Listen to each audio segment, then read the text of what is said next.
সাল 1929। খুলনা জেলার ফুলতলা উপজেলায় সাধারণ ও দরিদ্র পরিবারে জন্ম শেখ আকিজউদ্দিনের। কে জানতো এই ছেলেটি একদিন আকিজ গ্রুপের মতো একটি বড় কোম্পানির প্রতিষ্ঠাতা হবে।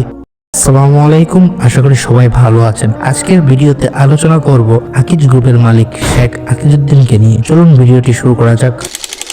শেখ আকিজউদ্দিনের জীবনের শুরুটা অন্য শিশুদের মতো ছিল না। তিনি অত্যন্ত দরিদ্র পরিবারে জন্মগ্রহণ করেছিলেন। ছোটবেলা থেকেই শেখ আকিজউদ্দিন বুঝেছিলেন জীবনকে বদলাতে হলে কঠোর পরিশ্রম আর সততার বিকল্প নেই। চট্টগ্রামে শুরু হয় তার জীবনের নতুন অধ্যায়। হাতে খুব সামান্য পুঁজি, কিন্তু মনের জোর ছিল অসীম। ছোট্ট পরিসরে শুরু করেন ব্যবসা। ধীরে ধীরে মানুষের আস্থার প্রতীক হয়ে ওঠে। তার প্রতিষ্ঠিত বিড়ি ফ্যাক্টরি ছিল এই দীর্ঘযাত্রার প্রথম ধাপ। কেবল ব্যবসায়িক সফলতাই নয়, শেখ আকিজউদ্দিন তার মানবিক কাজের জন্যও ছিলেন সুপরিচিত। শেখ আকিজউদ্দিনের উদ্যোগে গড়ে ওঠে আকিজ ফাউন্ডেশন, যা আজ দেশের সেবায় নিবেদিত। শেখ আকিজউদ্দিন বাংলাদেশের এক অনুপ্রেরণামূলক অধ্যায়। জীবনের কঠিন সময়েও হাল না ছেড়ে যারা স্বপ্ন দেখে তাদের গল্পই হয়ে ওঠে ইতিহাস। শেখ আকিজউদ্দিন ছিলেন সেই ইতিহাসের নায়ক। শেখ আকিজউদ্দিন প্রমাণ করেছেন সততা, পরিশ্রম আর অদম্য ইচ্ছাশক্তি নিয়ে সবকিছুই সম্ভব। তার জীবন আমাদের এক অনুপ্রেরণার গল্প। ধন্যবাদ শেখ আকিজউদ্দিন স্যার,